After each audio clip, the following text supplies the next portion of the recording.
नमस्कार, ये आकाशवाणी चंडीगढ़ है। अब आप प्रतिका से प्रादेशिक समाचार सुनिए। प्रधानमंत्री नरेंद्र मोदी आज विभिन्न मुद्दों को लेकर 7 बैठकें कर रहे हैं। सूत्रों के अनुसार पहली बैठक पूर्वोत्तर राज्यों में चक्रवात के बाद की स्थिति की समीक्षा के लिए हो रही है। एक अन्य बैठक देश में भीषण गर्मी की स्थिति की समीक्षा के लिए होगी। श्री मोदी विश्व पर्यावरण दिवस व्यापक स्तर पर मनाए जाने की तैयारियों की समीक्षा के लिए भी बैठक करेंगे। वे नई सरकार के 100 दिन के कार्यक्रम की कार्यसूची की समीक्षा के लिए भी एक बैठक की अध्यक्षता करेंगे।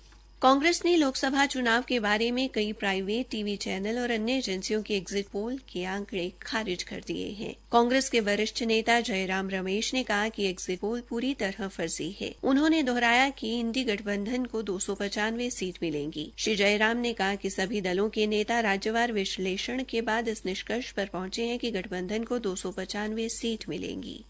उन्होंने आरोप लगाया कि एग्जिट पोल के परिणाम भारतीय जनता पार्टी का मनोवैज्ञानिक खेल है, जो हमारे नेताओं कार्यकर्ताओं का मनोबल गिराने के लिए मनोवैज्ञानिक दबाव डालने का प्रयास है, लेकिन ऐसा नहीं होगा। विश्व दुग्ध दिवस पर कल करनाल स्थित राष्ट्रीय डेयरी अनुसंधान संस्थान में कार्यशाला का आयोजन किया गया। कार्यशाला में डेयरी वैज्ञानिकों द्वारा पशुओं में दुग्ध उत्पादकता बढ़ाने और गुणवत्ता युक्त प्रोत्साहन देने पर विस्तार से चर्चा की गई। संस्थान के निदेशक डॉक्टर धीर सिंह ने कहा कि उनके संस्थान ने डेयरी सेक्टर में अनेक कीर्तिमान स्थापित किए हैं। उन्होंने कहा कि संस्थान देश में प्रति व्यक्ति 1 लीटर दूध की उपलब्धता सुनिश्चित करने की दिशा में लगातार प्रयासरत है। देश में डेयरी उत्पादों की मांग को पूरा करने के लिए अभी बहुत कुछ हासिल करना बाकी है। उन्होंने कहा कि बढ़ती जनसंख्या के बीच एक अनुमान के मुताबिक देश की दूध और उसके उत्पादों की मांग को पूरा करने के लिए भारत को वर्ष 2033 तक प्रति वर्ष 330 लाख टन दूध का उत्पादन करने की जरूरत है। संस्थान के कुलपति और निदेशक डॉक्टर धीर सिंह ने कहा कि इस वर्ष दुग्ध दिवस का थीम दुनिया को गुणवत्तापूर्ण पोषण प्रदान करने में डेयरी की महत्वपूर्ण भूमिका का जश्न मनाने पर केंद्रित है। डेयरी उत्पाद सुलभ, किफायती और पोषक तत्वों से भरपूर भोजन है और दुनिया भर में संतुलित आहार का एक अनिवार्य हिस्सा है। निदेशक ने बताया कि भारत वैश्विक दुग्ध उत्पादन का लगभग 24.64% दूध उत्पादन कर विश्व में पहले स्थान पर है। दुनिया का सबसे बड़ा दूध उत्पादक देश होने के बावजूद भारत दुधारू पशुओं की कम उत्पादकता से जूझ रहा है। इसके लिए हमें अपने डेयरी पशुओं के पोषण में सुधार करना होगा और स्वदेशी पशुओं पर भी अधिक ध्यान केंद्रित करना होगा, क्योंकि वे जलवायु परिवर्तन के प्रति अधिक सहिष्णु हैं।